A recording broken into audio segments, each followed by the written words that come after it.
Let's go over a long box flow using the extended platform with the long box. I'm going to go through this really quick just to show you each movement, but I want to make sure when you're doing it in a class or you're doing it by yourself that you at least build in 5 to maybe 10 reps of each, depending on how hard you want to work. Now, hand position is entirely up to you. You can do it flat palm on the platform, or you can do it on the edge, and I'm going to show you both. So first option is to have it on the edge like that, or the other option is to have it flat. So you kind of play around with it. So we're just going to start and do a swan prep, focusing less about range of motion and more about abs in and skull axial elongation forward lengthening. I've got my hips at the box edge, energy out my toes, and I'm really making sure my lats, pecs, and abdominals are engaged at their maximum, and I can feel some activity in my glutes. Now what I'm going to do is I'm going to drop into like a child's pose position, letting my arms come to the box edge. If my limbs are shorter, I'll need to move myself a little bit far forward, so adjust yourself according.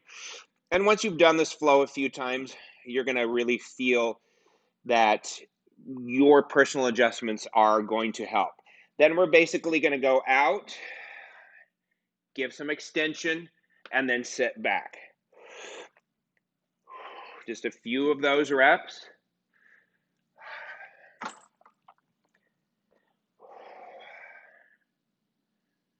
And remember, if you feel you need to be more forward and adjust your knees more forward, you kind of choose your hand position, what works best for you.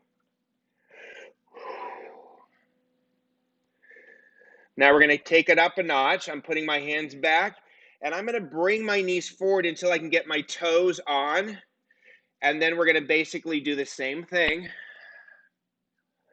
preventing our hips from dropping too low as we open that carriage out. So I think this is like an upside down bridge, and I'm doing hip extension, keeping your lats and pecs, really supporting the shoulder girdle. Now we're going to start adding knees off on the close, and then back down on the open. Really using those abs to lift your knees off that box.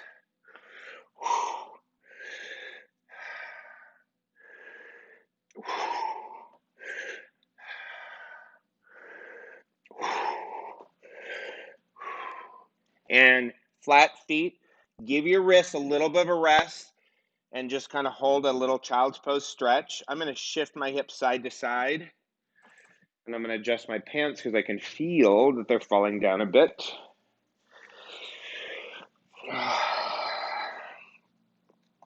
All right, let's take it up a notch. Now what we're going to do is we're going to start by pressing carriage out, then getting our chest directly over our hands. Lift your knees up and just do 5 knee tucks.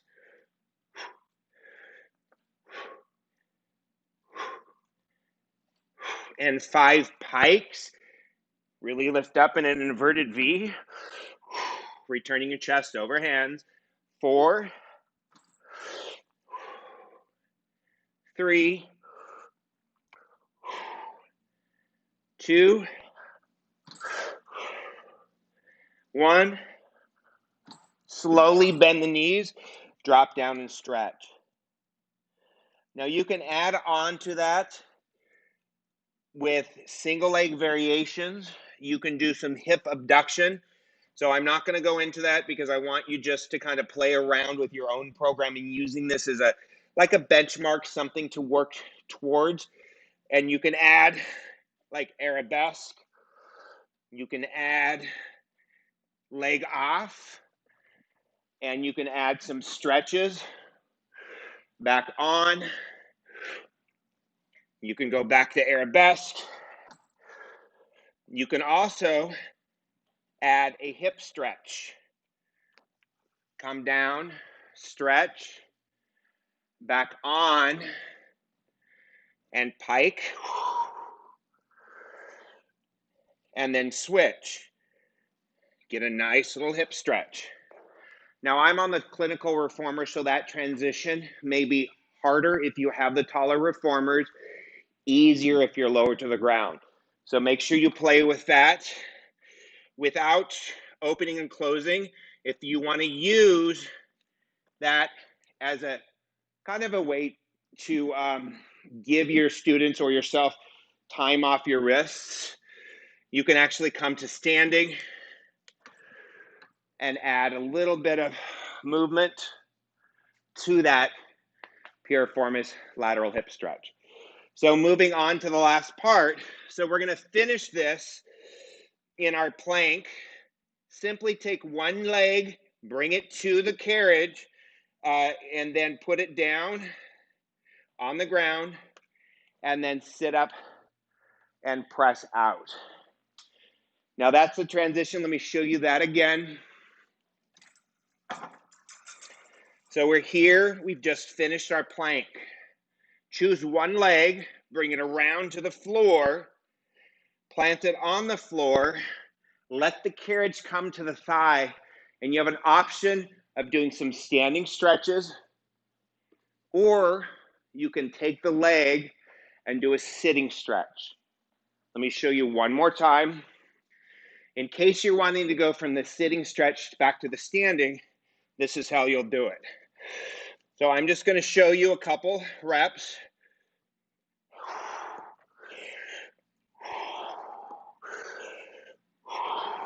And then I'm going to finish stepping in, bring the carriage in, either stand or sit, and do some stretches, maybe some rotations, maybe full mermaid. So play around with that transition. And let's say you want to go back up and do some knee tucks, finish your reps, switching sides, and that's what it looks like. Now I'm going to end there, but anytime I teach a flow, I want you to add on.